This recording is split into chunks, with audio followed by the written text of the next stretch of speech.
Here it says, Bhagavan Uvacha Maya Shakta Mana Pratha. This is very important. Bhakti means to develop our dormant love, which is within us. It is dormant, to awaken. Jadi di sini disampaikan di sloka Bhagavad Gita 7.1 Maya Sakta Mana Parta, yang dimana sloka ini sangatlah penting karena dinyatakan bahwa bakti adalah mengembangkan cinta bakti yang tertidur di dalam hati kita sehingga menjadi terbangun. Yes, sir. To develop love, that is just like a ripe mango, it's tasty. But before that also it comes as flowers, then grow big. This is also mango. But when you really mean actual mango, means ripe mango. You can taste it, king of all fruits. Untuk mengembangkan cinta artinya diibaratkan seperti halnya kita mendapatkan buah mangga yang matang. Sebelum buah itu menjadi matang, buah mangga itu menjadi matang, tentu saja terlebih dahulu mangga itu akan berbunga, kemudian menjadi buah yang kecil, buah yang lebih besar, kemudian menjadi besar sampai akhirnya menjadi matang. Sebelum matang, buah-buah yang muda itu pun disebut sebagai mangga. Tetapi mangga yang benar adalah mangga yang sebenarnya adalah ketika mangga itu sudah menjadi matang. Just like in the old days in India, even Prabhupada's time, they used to get married when they're very young, maybe the girl maybe 5 years, and the boy maybe, shall I say 9 years or 12 years. Seperti halnya juga kebudayaan atau adat istiadat yang ada di India pada zaman bahkan masih sampai pada zamannya Srila Prabhupada, di mana pada saat itu seorang gadis kecil atau seorang gadis itu dijodohkan dengan seorang pria. Mungkin pada saat itu gadis itu masih sangat belia, mungkin 5 tahun, sedangkan mempelai prianya itu baru berusia 9 tahun. Just like when he is very small, 4 or 5 years old, boys and girls don't feel attraction to each other. Ketika anak gadis tersebut masih berumur 4-5 tahun dan juga mempelai prianya itu masih berusia muda, mungkin mereka belum merasakan apa yang disebut dengan ketertarikan lawan jenis, ketertarikan satu dengan yang lainnya. When they grow, become young, say a boy is 16, 18 to 25, and the girls are also like that. The young girl always like young boy, and young boy likes young girl and feel joyful. Tetapi ketika mereka sudah mulai besar, dewasa, mungkin berumur 16, 18 tahun, seperti menjadi remaja, ya anak gadis itu juga sudah mulai tumbuh besar, umur 16 seperti itu. Seperti alaminya, seorang gadis muda akan tertarik dengan atau suka melihat seorang pemuda, begitu juga pemuda tertarik atau suka melihat seorang pemudi. So, we don't have to learn this thing, it's automatic. Kita tidak perlu belajar bagaimana caranya tertarik dengan lawan jenis. Natural. Tetapi itu secara alami akan tumbuh atau secara otomatis akan tumbuh di dalam hati kita, di dalam diri kita. That is why we follow Goswami. Goswami followed Chaitanya Mahaprabhu. Chaitanya Mahaprabhu showing Radharani how to develop our love, just like Radharani had the high stage. So the Goswami we follow, one is Rupa Goswami especially. Begitu juga bagaimana kita mengikuti jejak langkah dari para Goswami, di mana para Goswami mengajarkan kita bagaimana cara menumbuhkan cinta bakti kepada Tuhan, di mana para Goswami juga mengikuti jejak langkah dari Sri Chaitanya Mahaprabhu. Dan Sri Chaitanya Mahaprabhu menunjukkan bagaimana caranya menumbuhkan cinta seperti yang dikembangkan oleh Srimati Radharani kepada Tuhan Sri Krishna. Khususnya dari para Goswami yang mengikuti jejak langkah dari Sri Chaitanya Mahaprabhu, salah satunya adalah Rupa Goswami. Rupa Goswami told, you'll find Bhakti Rasamrita Sindhu, there he says, he prays to the Lord. Prayer is very powerful. He prays to the Lord just like a young boy feel attraction to a young girl and young girl feel attraction naturally to a young boy. Let my love towards you become like that, natural. Not we are asking every day coming to see Arati, this and that, not like that. Natural. Naturally feel. Doing Mangalarati coming, you automatically feel that is natural. Is that clear? Seperti halnya Rupa Goswami melakukan atau menyampaikan doa-doa di dalam bukunya Bhakti Rasa Amrita Sindhu, dikatakan di sana bahwa doa itu begitu sangat perkasa. Dengan berdoa kita bisa mendapatkan kekuatan bakti. Di sana setelah Rupa Goswami berdoa bahwa izinkanlah semoga cinta hamba yang tumbuh kepada Anda ibaratkan seperti ketertarikan seorang pemuda kepada seorang pemudi. Begitu juga seperti halnya seorang pemudi yang tertarik kepada seorang pemuda tumbuh secara alami, tidak dibuat-buat atau tidak ditumbuhkan dengan cara melakukan contohnya seperti yang kita lakukan mengikuti arati setiap hari. Tetapi cinta yang tumbuh kepada Tuhan itu diibaratkan cinta kepada pemuda-pemudi tersebut yang tumbuh secara alami. So, in old days, till now, India, some places there, Rajasthan like that. The government is changing. According to law, every girl now like to be educated so that she can also earn money. In time, she feels not treated properly, she separates herself. Nowadays, yes, you know, things are changing. Oops. Tetapi sekarang zaman sudah mulai berubah. Ya, jadi kebiasaan-kebiasaan yang ortodoks seperti itu dari pemerintah sudah mulai dirubah. Ada peraturan-peraturan yang mengatur tata laksana dari perkawinan seperti itu. Jadi tidak lagi mengikuti kebudayaan-kebudayaan yang zaman dulu yang kuno seperti itu. Begitu juga gadis-gadis seperti di India sekarang sudah mulai berubah, sudah mulai menjadi lebih modern. Mereka juga bekerja, mendapatkan uang sendiri, sehingga mereka menjadi lebih mandiri, tidak terikat terhadap pasangannya seperti itu. Dan kadang-kadang mereka juga hidup terpisah dengan keluarganya. Jadi zaman sudah tidak sama lagi seperti itu, sudah berubah.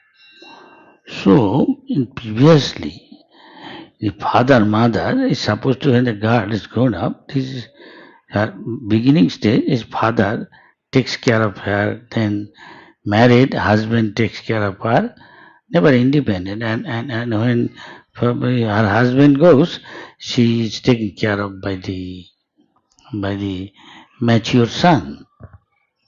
Ya, sebelumnya bagaimana seorang anak atau seorang putri itu mereka dibesarkan atau tinggal bersama orang tuanya. Setelah tumbuh dewasa, seorang wanita itu seharusnya tidak pernah menjadi bebas atau merdeka. Setelah tumbuh besar, mereka harus di bawah pengawasan seorang suami.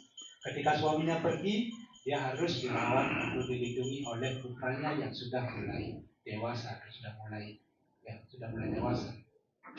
So there is negotiated marriage. The father looks for her daughter some good boy who can live together without too much difference of opinion, quarrel, fight. Karena itulah tugas dari seorang ayah yang memiliki seorang putri. Dia harus melihat kebutuhan dari putrinya, kemudian mencarikan jodoh dari putrinya tersebut, kemudian dicarikan jodoh yang tepat, sehingga ketika mereka hidup berumah tangga tidak terlalu banyak terjadi ketidakcocokan, pertengkaran atau keributan, sehingga mereka hidup dalam satu opini atau satu pendapat dengan yang sama. Who was it? Mahatma Gandhi. His wife was very young, maybe 5 years old, and Mahatma Gandhi maybe little more, maybe 11, 5, 11, 6. And something like that. And Prabhupada said, this is the old system. So that their parents see, according to birth date, by a good Jyotish, see the compatibility, whether they can get along. As one is Manavgan, man, another is Manavgan. So they match together. The one is Manavgan and the woman is Rakshasgan. There will be fight. Of course, man could be also Rakshasa. so the father and mother sees, consult Jyotish, and they decide which can get along whole life. I asked my mom. My mom said that. You see, they check. They can get along without fighting long time. Huh? They'll be disturbing the family, children. So the father and both sides, boys and the girl's father, and they check this thing. Everything compatible with very high percentage. Out of 100, maybe Pogbatsi, as I know, above 80 at this. Little bit difference they can manage, adjust, harmonize. Too much then fighting. Salah satu contoh tokoh yang masih menganut Toko, what is Toko? Toko. tokoh yang masih menganut sistem lama seperti Ratu kuno itu adalah salah satunya adalah Mahatma Gandhi. Mahatma Gandhi itu mungkin suami istri waktu itu berumur 5 tahun. Mahatma Gandhi mungkin lebih besar, sekitar 11 tahun. Kemudian orang tuanya itu mencarikan astrologi, itu ahli perbintangan yang menunjukkan apakah yang mana atau garis yang mana yang cocok dengan anaknya atau putranya ini. Kemudian akan dicarikan bisa namanya atau perbintangan itu apakah dia cocok dengan gadis yang akan dijodohkan tersebut. Biasanya kalau dia dari Gana manusia, Gana itu akan dicarikan jodoh juga yang dari Gana manusia atau Manggana itu. Tetapi kalau satu mungkin Manggana atau manusia Gana manusia, satunya raksasa, mungkin akan terjadi pertengkaran terus dalam keluarga. Jadi orang tua harus jeli melihat apakah cocok anaknya dijodohkan dengan yang mana. Seperti itu, kalau tidak akan terjadi keributan, pertengkaran setiap saat di rumah tersebut. Kemudian juga dicarikan jumlah presentasi dari kecocokan anaknya tersebut dari perbintangan yang mereka miliki. Yang paling bagus itu dari 100% perbintangan tersebut paling tidak kecocokannya adalah 80%. Jadi 20% itu masih bisa diatur-atur. Yang mungkin pertengkaran kecil-kecil tetapi masih bisa diatur. Dibandingkan kalau presentasinya besar atau jenjangnya besar akan terjadi keributan setiap hari di rumah tangga. So his father sees and he tell the boy that invite him time to time to his house, so that tell his daughter go and with his mother and cooking is a help mother and learn how to cook his mother, the girl, and serve that boy so that they can develop some relation. Terus bagaimana caranya menjodohkan anak-anak kecil atau masih berusia belia tersebut? Caranya adalah anak laki-laki tersebut akan diundang ke rumah dari anak perempuan atau calon mempelai wanita. Sehingga setiap hari calon mempelai laki-laki yang masih kecil tersebut di rumah mempelai wanita, dan calon mempelai wanita yang masih gadis kecil itu akan disuruh belajar oleh keluarganya untuk memasak kepada ibunya. Jadi dengan cara seperti itu gadis kecil itu akan berusaha untuk memasak, kemudian melayani calon suaminya itu dari sejak kecil.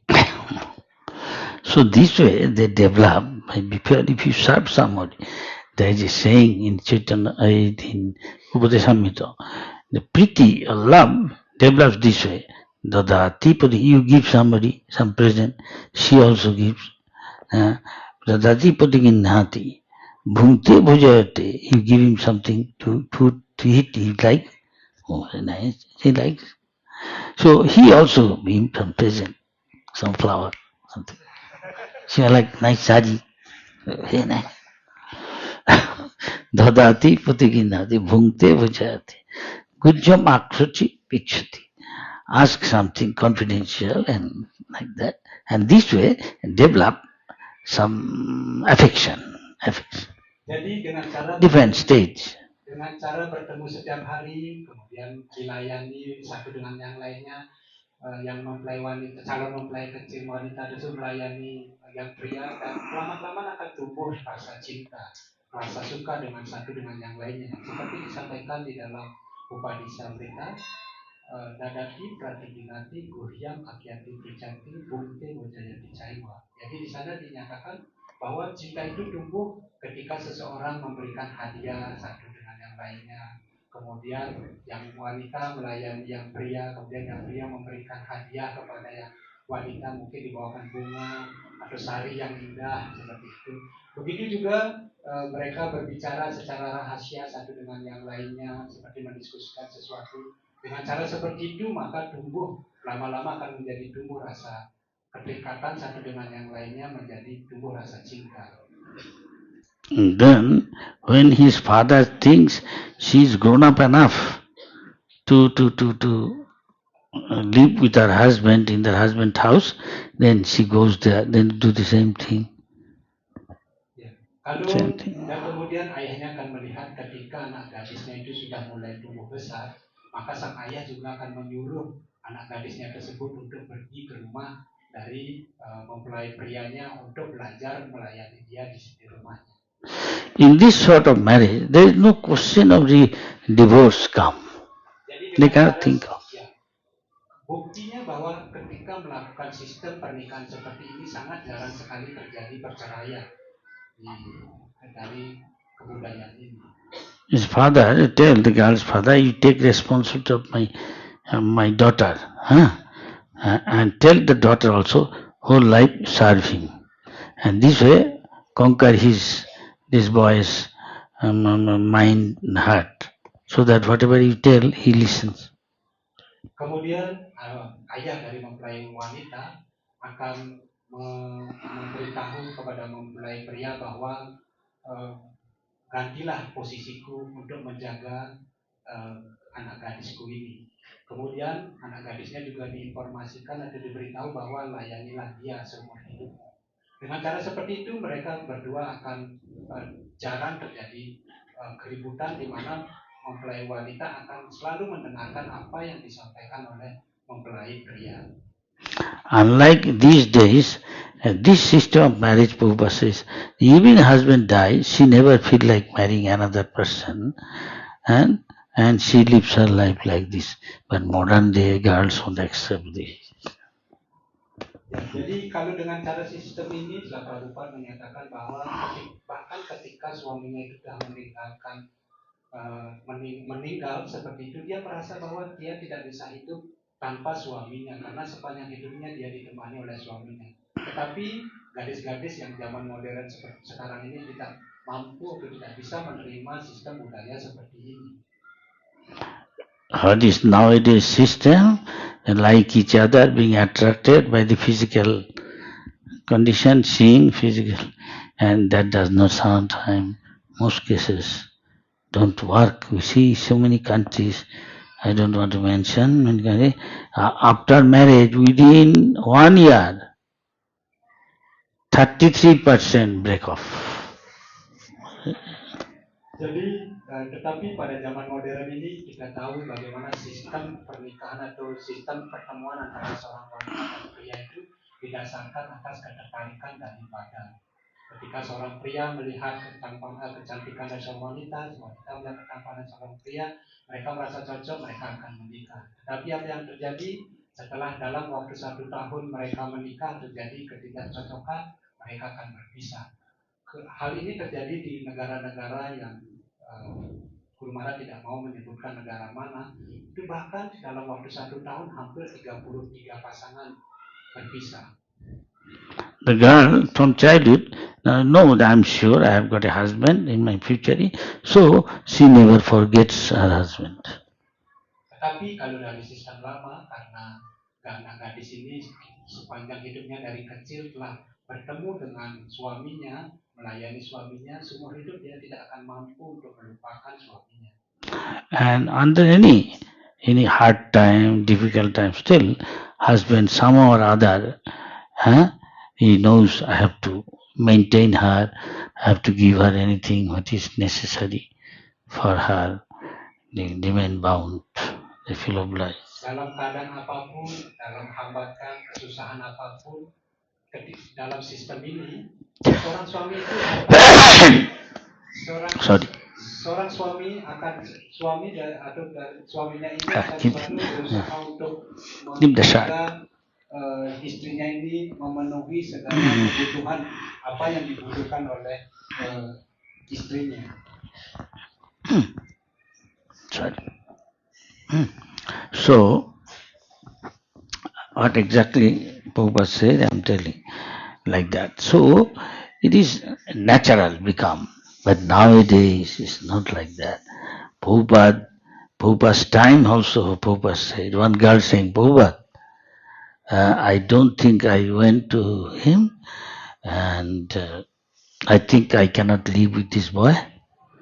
And Prabhupada said, then in that case, I may not like maybe, don't get married again to another boy.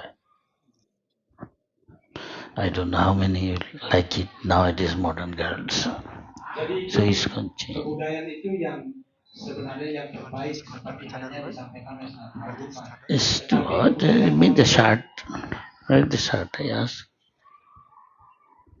tetapi kebudayaan modern berkebalikan seperti itu. Bahkan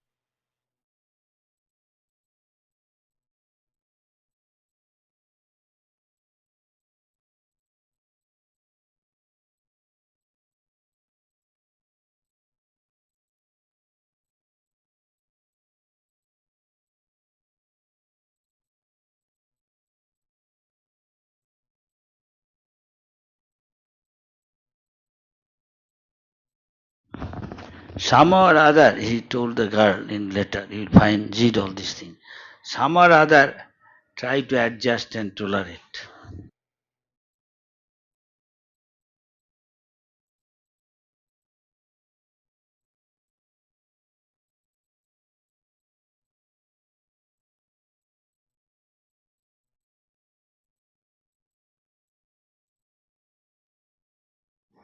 I don't know what happened to that girl. I remember in some GBC's house, I went, his wife is there. I was, for some reason, so many things happening, we are discussing.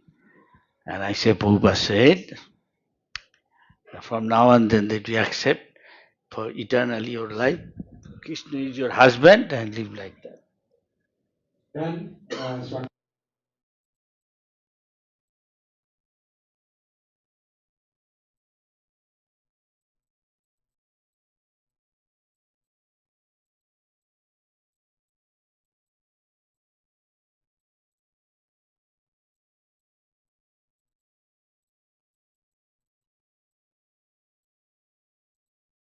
kalau perlu jadikanlah Krishna sebagai suamimu atau suaminya.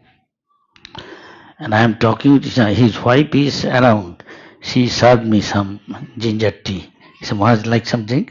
Okay. The moment I say, I heard from her voice, she said, it is not possible. Every girl requires a pleasure.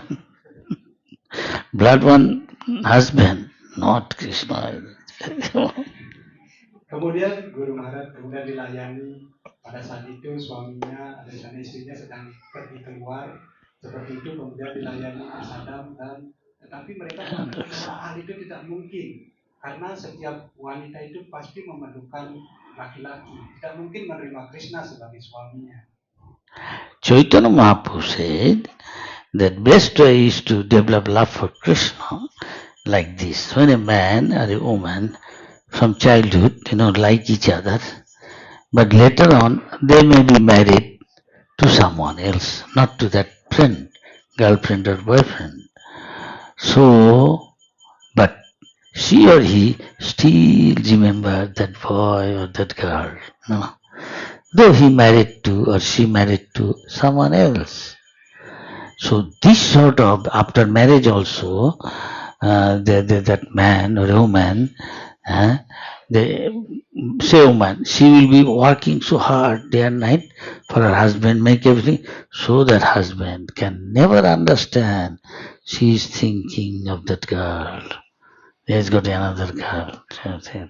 Or the woman may not understand the husband lives in such a way and cheat her in such a way. He never understand this. He has got the old lover he is attached to. They let Krishna, my love towards you become like that. This is very strong attachment. Karena itulah bagaimana cara mengembangkan cinta Is Chaitanya Mahaprabhu's teaching, Parakya. diajarkan oleh Sri Chaitanya Mahaprabhu. Caranya adalah seperti halnya mungkin seorang gadis atau pemuda tumbuh besar bersama-sama menjadi mencintai satu dengan yang lainnya, tetapi entah bagaimana kemudian mereka menikah dengan gadis atau pemuda yang berbeda atau yang lain, seperti itu. Kemudian ketika mereka sudah menikah dengan gadis atau pemuda yang lain di rumahnya, mereka masih berpikir tentang pasangannya atau kekasihnya yang sebelumnya.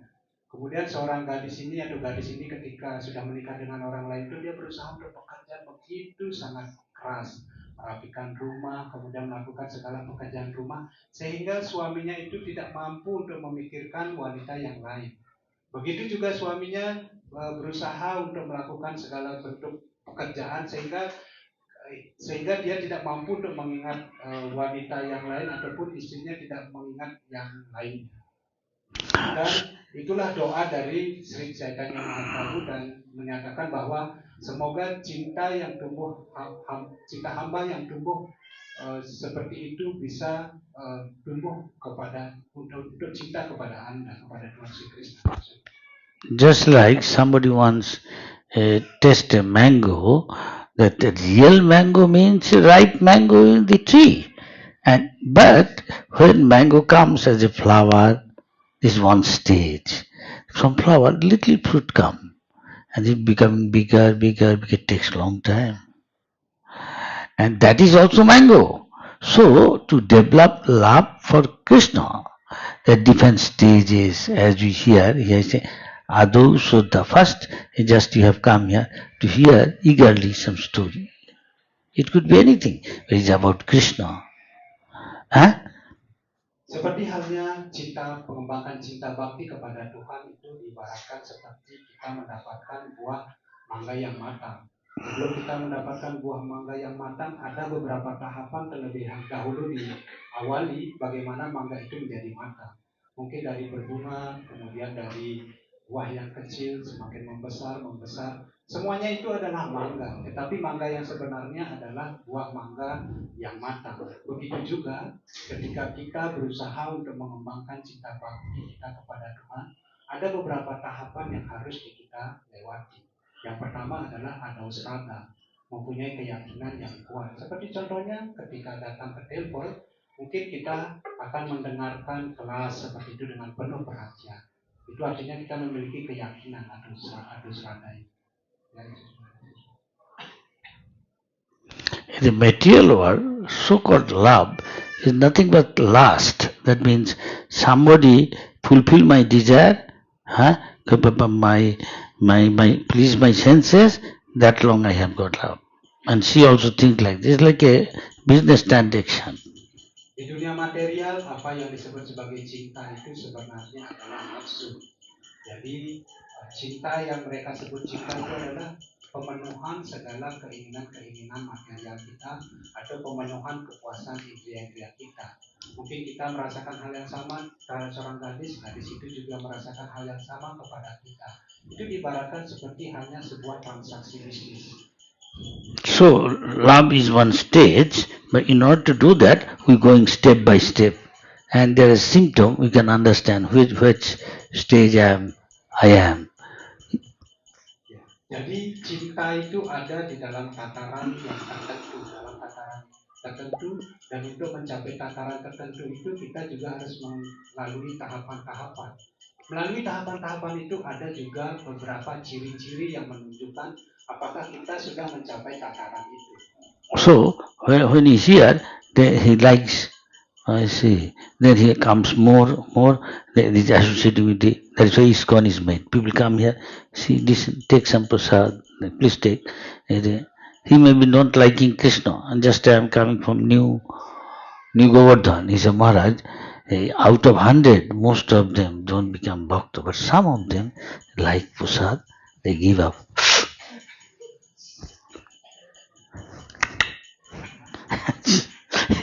Very few out of maybe 100, 2, 3. See, some if they like, they won't say, I don't like Krishna as God. No. We can become God, this, that, but he likes to eat. After eating, some of them, they gradually feel, oh, he's doing so much, maybe not asking money. Okay. Can I do some service? And gradually make them use them. Some of them, few, then surrender. They come to class, this, that, and some become bhakta. Unless somebody's pious, unless somebody's sinful activity, some of them don't want to give up. Boyfriend, girlfriend. This is illicit relation. Yeah, some may not give up. He will Hare Krishna himself, for him he cannot become bhakta. You are doing sin, at the same time want to become. Krishna is the mode of pure goodness. You have to at least come to mode of goodness. That is what. Sama seperti halnya seseorang mungkin datang untuk mendengarkan kelas.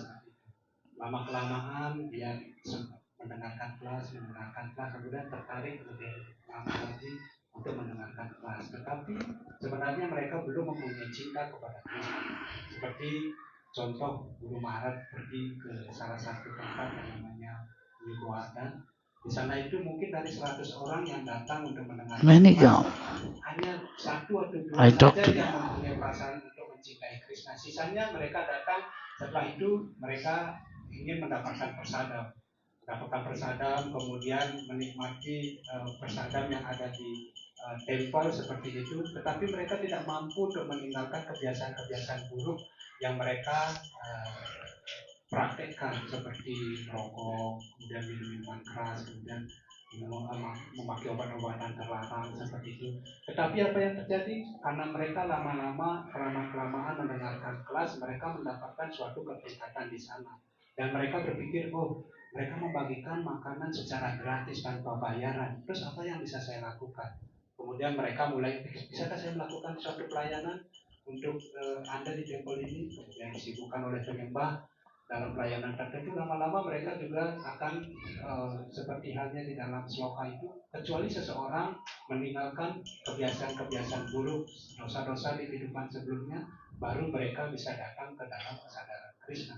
Sehingga lama-kelamaan mereka akan merasa terikat di sana, dan beberapa dari mereka mampu menyerahkan diri kepada Krishna. Karena dikatakan bahwa seseorang tidak mampu untuk datang kepada Krishna, di satu sisi dia masih belum bisa meninggalkan kebiasaan-kebiasaan buruk, di satu sisi ingin mendapatkan Krishna yang merupakan kepribadian yang paling murni. Itu tidak bisa dilakukan, tetapi melalui proses yang panjang, proses yang harus dilakukan. Most of the people outside Krishna are in the mode of passion and ignorance.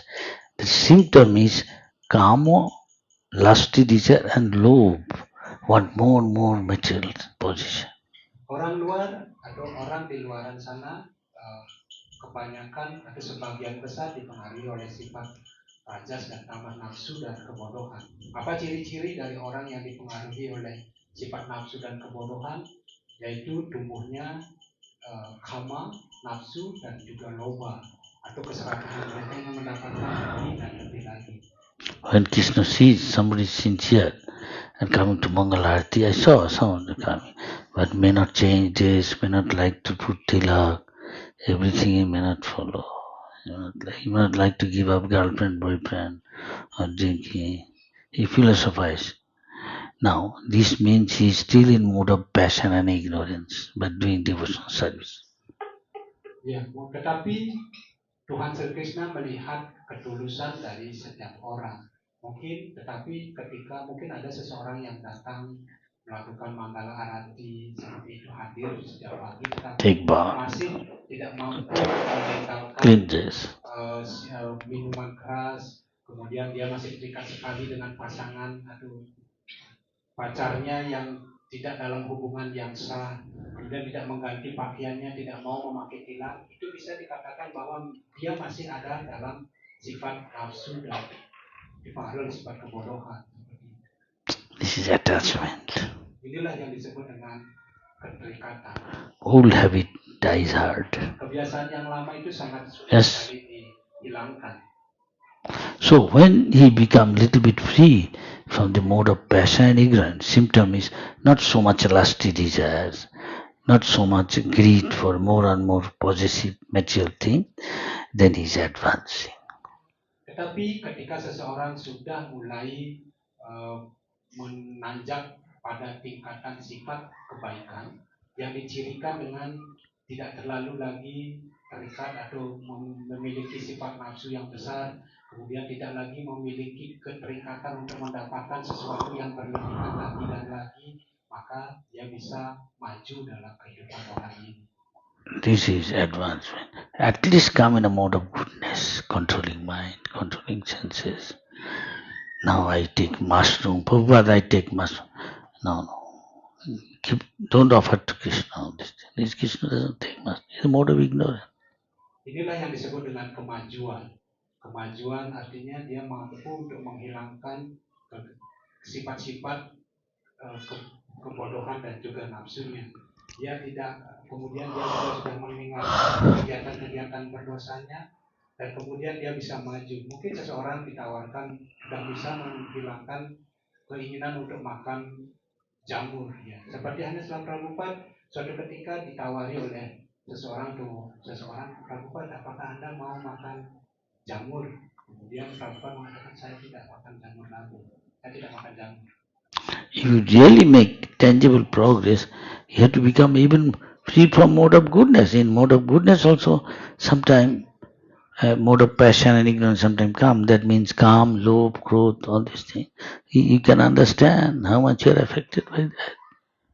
Tetapi jika seseorang sudah lebih maju lagi, bahkan dia mampu untuk melampaui sifat kebaikan ini. Karena kadang-kadang sifat kebaikan ini juga bisa kadang-kadang dipengaruhi lagi oleh sifat nafsu dan kebodohan. Kembali muncul sifat nafsu, sifat ketamakan, keserakahan, ya, seperti itu kemudian tumbuh lagi. Tetapi jika dia semakin maju, maka dia mampu melampaui sifat kebaikan. So, from material platform, we come to spiritual platform. Symptomized by you feel joyful. Brahma Bhuta, Prasannatma. But outside people are Vishanna, their long face, anxiety, tension. You ask yourself, you have got tension, anxiety, you have got problem, but may not have tension, anxiety. Oh, what will happen? What will happen? Devotees don't have a bright face, no anxiety. Krishna will help. And you don't sit down, you try your best to solve the problem. Is that okay? Is that clear? Ladies and gentlemen, hello. Ketika seseorang sudah mampu melewati tataran material dan kemudian sampai pada tataran spiritual, mereka menunjukkan ciri-ciri tertentu, yaitu prana buta, prasanatma. Mereka selalu berbahagia, selalu riang seperti itu. Penyembah-penyembah seperti itu selalu riang, selalu bahagia, tidak seperti Brahma Buddha Prasanatma itu, tidak seperti orang-orang luar, seperti mereka wisana, yang artinya mereka murung, kemudian mereka juga wajahnya tidak terlalu bergembira, tidak terlalu riang, tetapi karena mereka penuh dengan kecemasan, tekanan, dan juga kekhawatiran. Tetapi bagi para penyembah mungkin ada masalah di sana, mungkin ada gangguan di sana, tetapi tidak merasa tertekan atau tidak ada tekanan di sana. Karena bagaimanapun Krishna akan berusaha membantu penyembah untuk mencarikan jalan keluar dari masalah yang mereka, para penyembah itu hadapi. And if 24 hours engage, then you are already in one sense liberated. You are not affected the outside world, what is happening. Jika seseorang sudah mampu untuk melakukan pelayanan bakti selama 24 jam, maka seseorang itu tidak akan dipengaruhi lagi dari pengaruh-pengaruh luar. Walau mereka tidak akan dipengaruhi lagi oleh hal-hal yang bersifat luar. So common people cannot experience this. He sees the external thing, you are doing arati, this, I think I can also do this. The inside what is happening, they don't understand. Devotees can feel it. Which stage he is, there's symptom there. Tetapi orang-orang luar mungkin tidak mampu untuk mengerti apa yang mereka rasakan. Mereka mungkin melihat, oh mereka melakukan kegiatan-kegiatan yang seperti itu, saya juga bisa melakukan seperti itu. Contohnya para penyembah melakukan arati seperti itu. Mereka juga berpikir bahwa saya juga bisa melakukan hal yang sama seperti mereka. Tetapi mereka tidak tahu apa yang ada di dalam hati para penyembah seperti itu. Ada tingkatan-tingkatan yang dimiliki oleh penyembah dalam kemajuan bakti mereka yang tidak diketahui oleh orang-orang luar.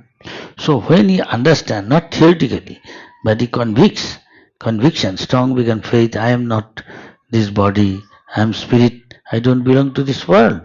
So somebody insult him, tell that, he can tolerate.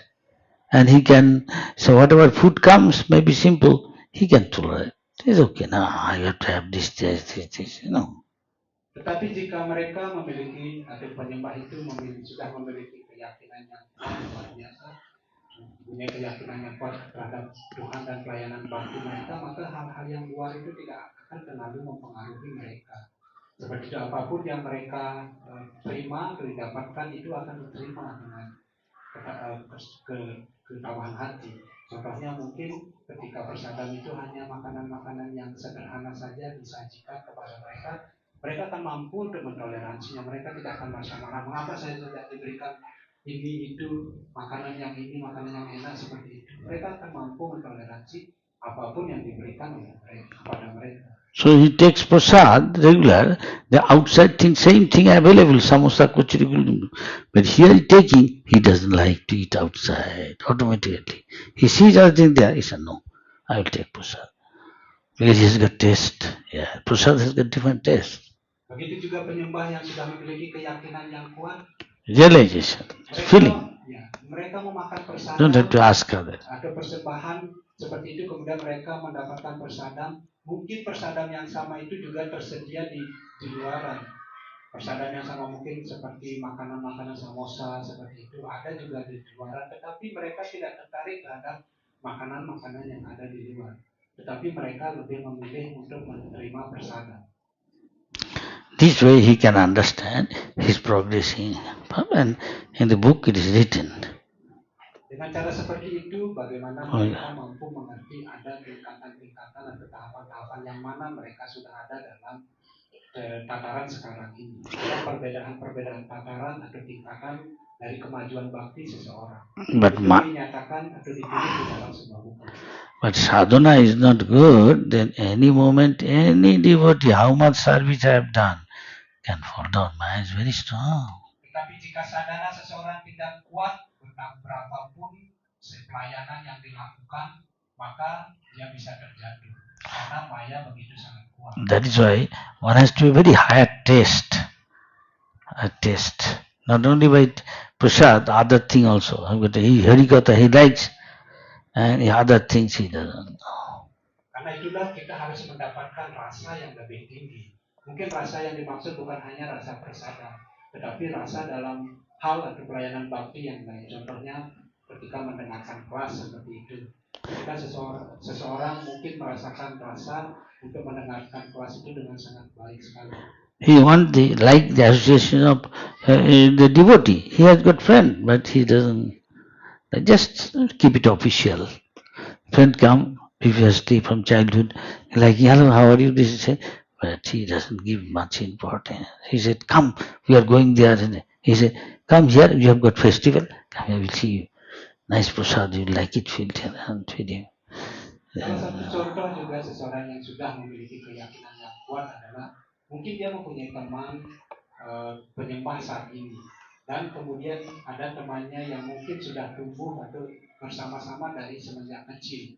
Tetapi apa yang terjadi, dia tidak terlalu mengambil pergaulan dari temannya yang kecil itu, karena dia sudah merasa terikat dengan pergaulan dari para penyembah. Temannya ini mungkin mengundang, datang ke rumah saya untuk melakukan perjamuan seperti itu.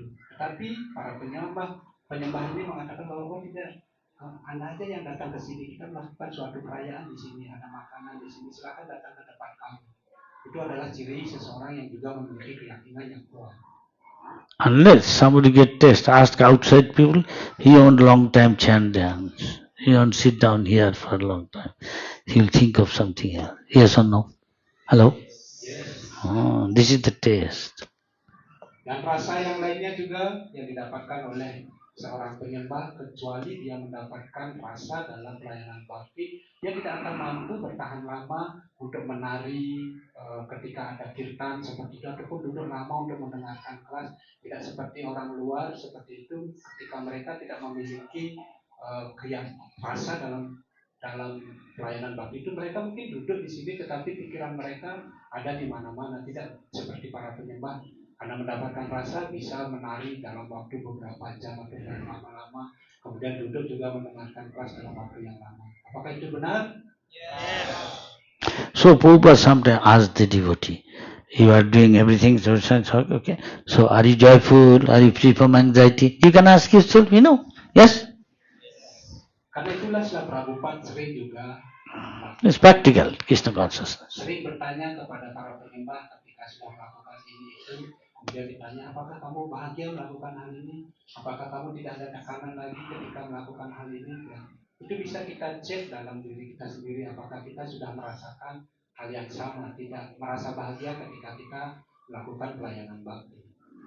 So this way, we come to know whether I am progressing or not. Not external, I am a brahmachari, he is girata, he is sannyasi, this is nothing, not like that. These are all external. Karena itulah kita mampu, So, Chaitanya Mahaprabhu. Dengan cara seperti itu kita mampu mengecek diri kita sendiri seberapa maju kita dalam kehidupan rohani ini.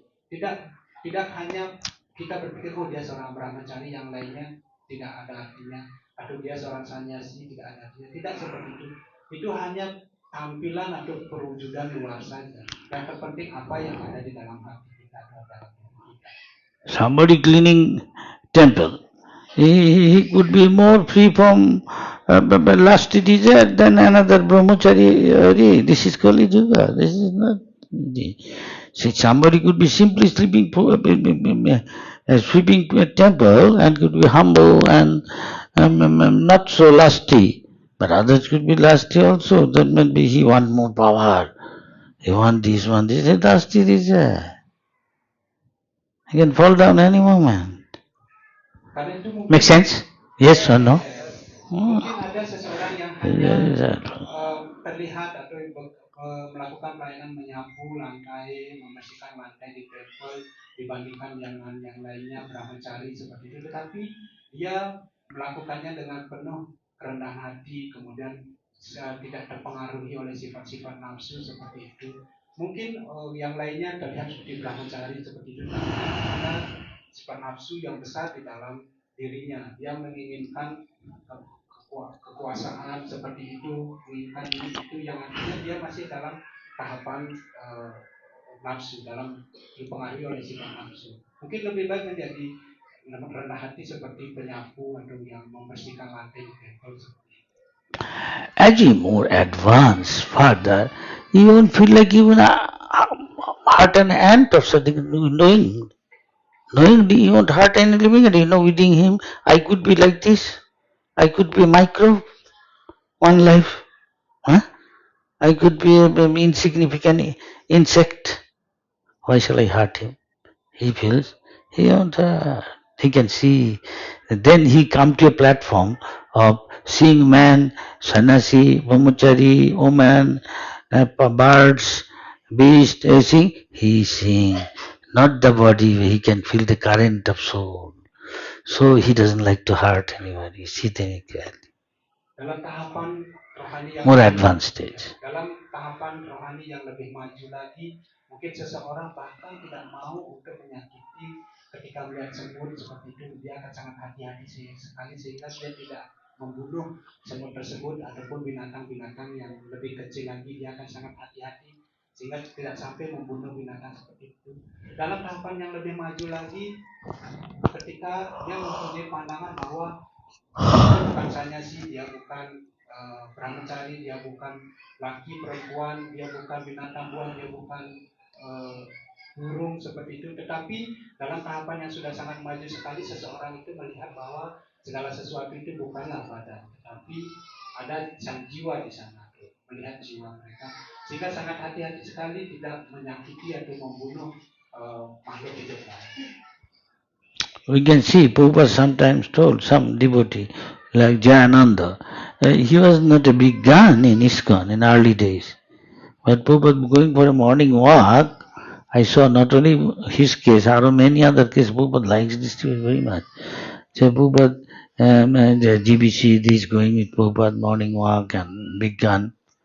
Prabhupada say, I am coming, you just start going. He go and see one of his disciples. His name is Jayananda. He built Rath. When he came, he is telling some of his characteristics. One day Prabhupada knows all these things. one day a man came to see. At that time, early days, I still remember. I joined little after that when started. The America started. By the time it came to England, maybe a little time gone, maybe few months, and I joined. So I saw what the devotees are. So at that time, simply you rent a house, small place, house, cheap, some or other. I may not be nice. And ask some boys or girls, come, boyfriend, girlfriend, come here, take prasad, little chant, this, that, or they're not all strictly following. Understand? So the devotee means Chaitanya Mahaprabhu said, Tinadapi Sunichana. So one day, this Jayananda started one center like that. So he contact many people, police, to get permission to do that. He started Rath by starting took from somebody a broken chassis of a truck and made it into some with cloth, this, that, and put Jagannath is Jagannath Rath first. Started. Very humble. So, sorry. Jadi mengenai hal ini ada satu kisah mengenai salah satu dari kisah kehidupan dari Pak Prabhupada ketika melakukan pengajaran di Amerika. Salah satu murid beliau itu yang bernama Jayananda Prabhu. Dia adalah seorang yang bertugas untuk membangun kereta Ratayatra. Dan mungkin dia seseorang yang sangat sederhana, sangat lugu, bukan merupakan seorang yang besar skor pada saat itu dibandingkan dengan asisten-asisten Dasma Prabhupada yang kesannya GBC atau seperti apa yang mempunyai pangkat atau jabatan yang besar. Dia tidak memiliki kedudukan seperti itu. Bahkan suatu ketika Dasma Prabhupada melakukan jalan-jalan pagi. Pada saat itu GBC yang besar ini memiliki posisi yang besar itu, Prabhupada mengatakan kamu boleh saja jalan. Nanti saya menyusul di belakang. Tapi apa yang dilakukan setelah Prabhupada, dia melihat ke kanan ke kiri mencari muridnya ini yang bernama Jayananda ini. Guru Maharaj menyampaikan beberapa sifat-sifat yang luar biasa dari Jayananda Prabhu ini adalah di awal-awal bagaimana Guru Maharaj bergabung di sekolah itu pada saat mau dari Amerika itu melakukan pengajaran ke Inggris dan Guru Maharaj bergabung di sana. Pada saat itulah Jayananda ini menyewa sebuah tempat kecil, mungkin sederhana seperti itu. Kemudian dia mulai mengorganisir untuk membangun atau untuk mengorganisir untuk menghidupkan sesat tersebut dengan cara mengundang penyembah-penyembah atau orang-orang luar itu untuk datang ke tempat. Pada saat itu mungkin banyak yang belum mengikuti 4 prinsip tetapi sudah datang ke tempat itu. Kemudian bagaimana dia mengambil atau meminta kepada seseorang yang bangkai mobil itu yang sudah tidak dipakai kemudian diperbaiki rangkanya, kemudian ditaruh kain-kain seperti itu seperti halnya kereta, kemudian menaruh cadangan di sana. Ya seperti itu. Dia sangat humble, dia sangat rendah hati dan dia seorang pekerja yang keras. People will see he will do all sorts of service and engage others in the devotional service, and though he is old devotee, he's not after big position or sannyas. So once Prabhupada will come telling the GBCs go, and he will go there see what Jayananda is doing. Prabhupada knows who is who. He may be doing very humble service. Nobody may be there to temple to clean, and he himself cleaning everything and together. All rubbish, everything, putting that. Dia melakukan Very humble. Jayananda Prabhu ini melakukan banyak pelayanan pada saat Prabhupada, walaupun dia seorang penyembah yang sudah lama sekali, tetapi dia tidak menginginkan posisi yang tinggi atau posisi yang besar. Dia begitu sangat rendah hati melayani para penyembah-penyembah. Kemudian bahkan dia mampu untuk melakukan pelayanan-pelayanan yang lainnya. Suatu ketika Prabhupada datang ke center yang dikelola oleh Jayananda Prabhu ini. Pada saat itu GBC ada di sana. Kemudian ketika GBC pergi, apa yang dilakukan oleh Prabhupada? Prabhupada mencari-cari Jayananda. Kemana Jayananda Prabhu? Apa yang dia lakukan sekarang? Kadang-kadang tidak ada seorang pun yang membersihkan tempel. Pada saat itu Jayananda ini sebagai presiden tempel akan mengambil sapu kemudian membersihkan tempel itu sendiri. He had cancer once, maybe leukemia, blood cancer. Usually blood cancer is the hope, long time you cannot stay. We can always change blood. Chemotherapy, this, that. Anybody? Doctor? Apakah benar? Jayananda ini menderita penyakit kanker darah. Jadi ketika seseorang mengidap kanker darah itu maka leukemia. Yang disebut leukemia. Jadi ketika seorang menderita kanker darah ini sudah tidak ada harapan bagi dia untuk bertahan hidup karena harus mencuci darah setiap saat. From his family, he was doing engineering pass, but from his family relatives sent for his treatment $5,000. Dan dia berjanji kepada keluarganya untuk melakukan perawatan seperti itu karena dia sebelumnya adalah seorang engineering seperti itu. Kemudian setiap saat atau setiap bulan itu keluarganya akan mengirim uang $5,000 kepada Jayananda ini untuk melakukan perawatan atas penyakitnya. In those days, $5,000 a lot of money. Pada saat itu atau pada waktu itu $5,000 itu 1965, a lot of money. And ISKCON didn't have any money. Somebody give Prabhupada $10, just $5,000. Then Jayananda, instead of using a penny for his treatment, he gave it all to Prabhupada. Prabhupada, you take this. Pada saat itu ISKCON dalam krisis keuangan. Mungkin mendapatkan donasi dari orang-orang itu, seorang memberikan hanya $10, $5. Tetapi apa yang dilakukan oleh Jayananda bukannya menggunakan uang yang dikirim oleh keluarganya untuk melakukan pengobatan. Dia tidak mengambil spesial pun untuk melakukan pengobatan, tetapi memberikan semua uang yang dikirim oleh keluarganya itu kepada Srila Prabhupada. Then Prabhupada said, no, from your family they sent for your treatment. Why are you giving this? No, you take it, use it for. Tapi kadang-kadang Srila Prabhupada mengatakan kepada Jayananda, jangan berikan kepada saya. Keluargamu mengirim uang ini sepenuhnya untuk merawat penyakitmu. Ambil saja uang untuk merawat penyakitmu, jangan berikan kepada saya. This way, backward, forward, he won't take and Prabhupada won't use it for. And he said, Prabhupada, I know you require money for printing teachings of Lord Chaitanya. This will help you.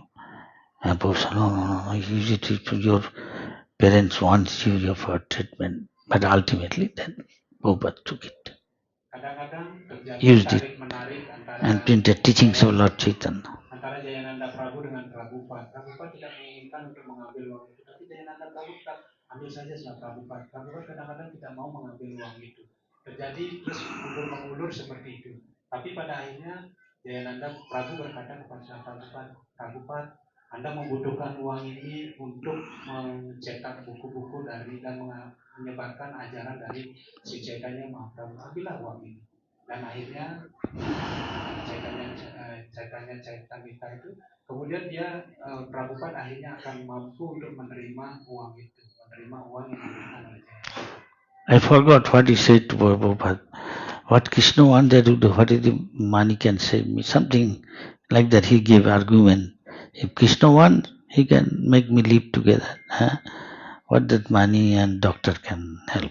Again, his parents or relatives sent 5,000 rupees to him. Pada saat itu, Guru Maharaj tidak terlalu jelas ingat apa yang disampaikan oleh Jayananda Prabhu kepada Srila Prabhupada. Tapi intinya adalah, ya kalau Tuhan Sri Krishna berkenan, tanpa uang ini pun saya bisa sembuh dari penyakit saya tanpa melalui pengobatan. Tetapi kalau memang Krishna tidak menginginkan, saya juga bisa pergi kapan saja. Tetapi setelah itu apa yang terjadi? Keluarganya lagi mengirim uang sejumlah $5,000 kepada Jayananda Prabhu. This time Jayananda did the same thing. He won't take. He said, Prabhupada, please use this for your book distribution. Pada saat itu Jayananda lagi memberikan semua uang yang dikirim oleh keluarganya itu kepada Prabhupada. Prabhupada, ambillah uang ini, saya tidak butuh uang ini. Whatever Krishna wants will happen. What is the use of spending all this money? But if it is printing Krishna's book and preaching, it will be so nice for you. So many people can be saved. Tidak perlu untuk menggunakan uang ini. Lebih baik menggunakan uang ini untuk melakukan pengajaran dan mencetak buku ajaran dari si Chaitanya, dan itu lebih penting daripada menggunakan untuk kesehatan saya. Prabhupada was traveling around the world. Prabhupada one day got a letter from BBT printing head Rameswaram. The Prabhupada, he has succumbed to his leukemia. He died. And then Prabhupada wrote back a letter and said that I think you tell the devotees have got a festival and a devotee pass away, that festival, feed all the devotees and pray for his good destination, go back to God. Because I hope this very life he will go back to Godhead. But if at all he has got some attachment or something lagging, he will go to very high planet and little bit lacking Krishna consciousness, fill up and go back to Godhead. Akhirnya suatu ketika setelah Prabhupada menerima surat dari GBC dari Tempat Rameswaram pada saat itu. Ya, pada saat itu suratnya bertuliskan bahwa Prabhupada sekarang dia sudah mencapai tempat tinggal pelayanannya di sana. Dia sudah meninggal, terbebas dari penyakit. Kemudian pada saat itu setelah Prabhupada mengatakan kepada kepala surat tersebut, mengatakan kepada para penyembah bahwa dia akan dari kehidupan sekarang ini dia akan bisa mencapai dunia rohani. Walaupun dia masih memiliki sedikit keterikatan di dunia material ini, dia akan sampai pada tingkatan atau planet yang sangat tinggi, atau tingkatan yang sangat tinggi. Ada kekurangan sedikit di sana, tetapi dia akan mampu untuk memenuhinya sedikit kekurangan tersebut dan bisa pulang ke dunia rohani di kehidupan ini juga. Because he started the Rath first, so Prabhupada says, every Rath, wherever we have got ISKCON Rath Yatra, put a picture of Jayananda's one picture. Dan juga setelah Prabhupada menginstruksikan kepada seluruh penyembah, karena Jayananda Prabu ini selalu atau dia membuat kereta Ratha Yatra, maka diberitakan setelah Prabhupada di setiap kereta Ratha Yatra yang ada di seluruh dunia yang dilakukan oleh ISKCON, taruhlah foto Jayananda di kereta tersebut. Foto yang besar dari Jayananda di kereta tersebut. It's quite late, 1 hour gone. So please, I finish it here for today. Any question? Comment? Ya, karena sudah waktu juga makin malam, maka dicukupkan dulu kelas dari Guru Maharaj malam ini. Bapak Mataji, jika ada pertanyaan atau komentar dipersilakan. Silakan. Yes. Silakan Bapak.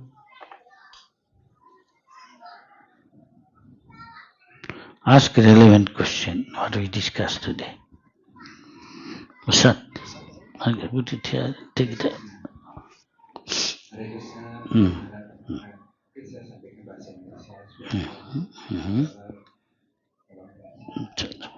The cup, white.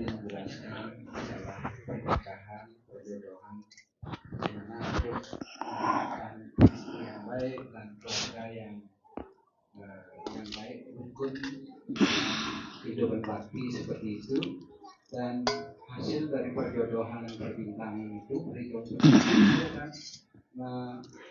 mendapatkan anak yang baik.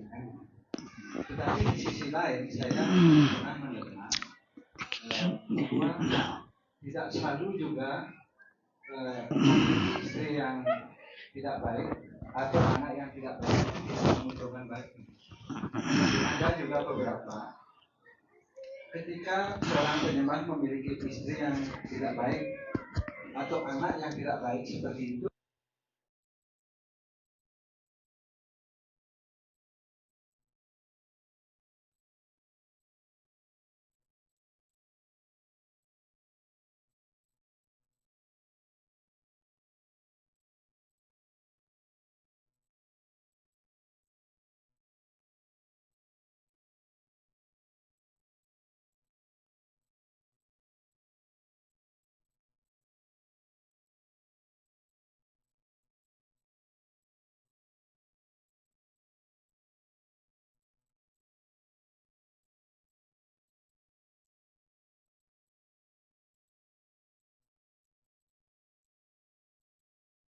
Maharaj, so he can leave the family soon. I see. What I couldn't understand.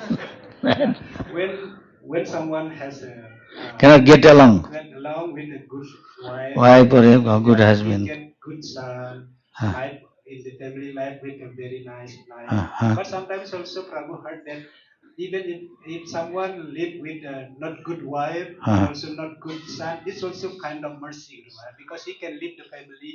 Yes. It's like contradictive, Guru Maharaj. What is contradicting him?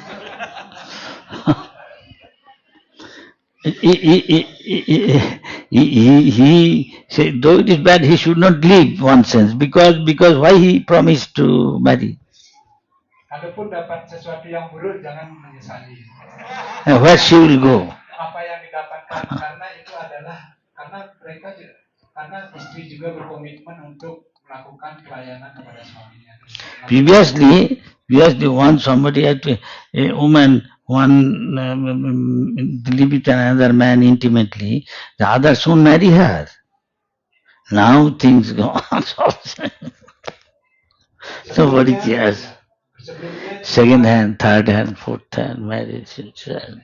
Sebelumnya jika seorang wanita itu terikat terhadap seorang laki-laki, maka dia akan yang laki-laki ini berusaha akan memenuhi segala kebutuhan dari wanita ini. Wanita ini juga akan meminta kepada seorang pria seperti itu. Prabhupada didn't allow. Prabhupada said, then I have no relation. You get again married. No. I have nothing to do with you. If you get again married, no. Seperti halnya setelah Prabhupada pada saat itu.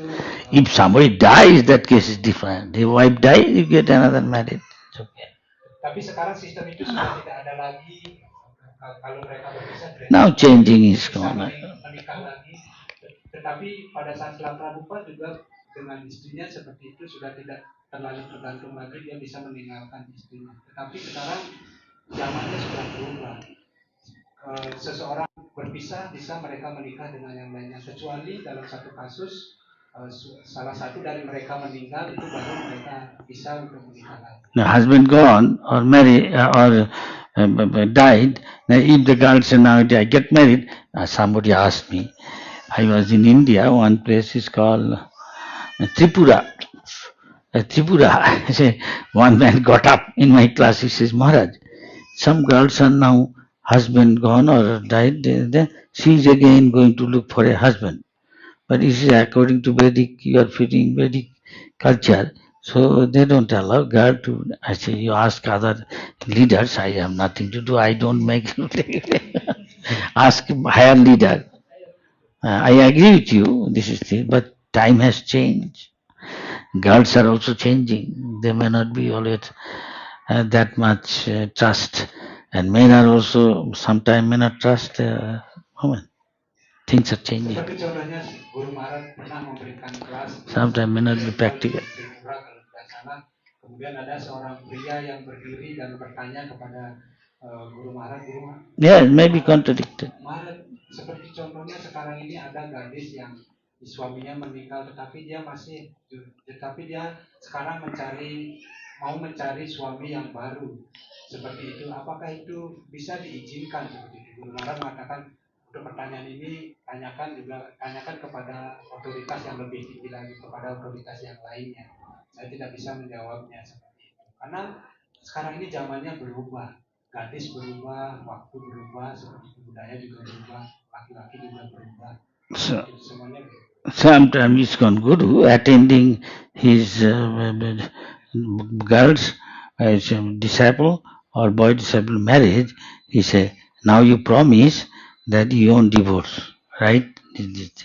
If you divorce, they have nothing to do with you. Karena itulah kadang-kadang sekarang ini pemimpin yang ada di ISKCON atau guru seperti itu akan menghadiri pernikahan dari murid-muridnya atau murid gadisnya ataupun prianya, kemudian menghadiri pernikahan dan mengatakan kepada mereka, sekarang kalian bersumpah bahwa dalam kehidupan pernikahan kalian tidak akan pernah terjadi perceraian.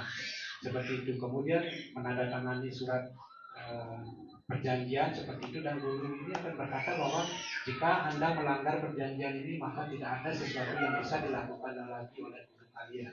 What Prabhupada's time was there, nowadays many things slightly modified or changed, thinking what is practical. A girl suddenly see, I cannot get along with this boy. No, I am not. Then maybe she will again find another boy. And maybe she is a good distributor, collect. Sometimes society may not like to lose such a asset. Is that clear? Apa yang terjadi sekarang? To be practical. Ya, apa yang ditetapkan oleh Prabhupada mulai dimodifikasi ataupun mulai berubah ataupun Many things change. mulai dirubah. Seperti itu kadang-kadang sekarang di para penyembah itu perempuan, laki-laki itu perempuannya mengatakan saya sudah tidak cocok lagi dengan dia, tidak bisa hidup lagi dengan dia. Akhirnya terjadi perceraian. Kemudian dia mencari lagi atau menikah lagi. Mungkin masyarakat atau kesadaran masyarakat kita, masyarakat dalam kesadaran Krishna ini menganggap atau tetap mempertahankannya karena apa? Karena dia mempunyai kontribusi yang besar dalam perkumpulan masyarakat kita. Mungkin dia seorang pengumpul sumbangan yang bagus, nanti dia menyebar yang bagus seperti itu. Bread. Shall we finish it here? Getting late. Maybe another day. Mungkin kita cukupkan dulu karena sudah. Lot of complication. Then we have to be practical and adjust. Somebody, girl, her husband just married and just died within short time. And she is pregnant. So he died, then you have to allow the girl and take care of that boy and allow the girl after some time get married again. She cannot live whole long like that. Itu mungkin kesimpulannya, tetapi juga harus dilihat bagaimana praktiknya. Harus praktisnya seperti apa itu. Not practical. Harus young girl. Dijalankan. Mungkin contohnya whole life she. Ada seorang gadis yang baru menikah, tiba-tiba baru menikah sebentar, suaminya meninggal, dia masih hamil atau dalam keadaan hamil seperti itu. Harus ada yang merawat. Itu juga ada kasus yang berbeda seperti itu. Jadi harus dilihat bagaimana praktiknya. Okay. This side ladies, Mataji, this side men, please come.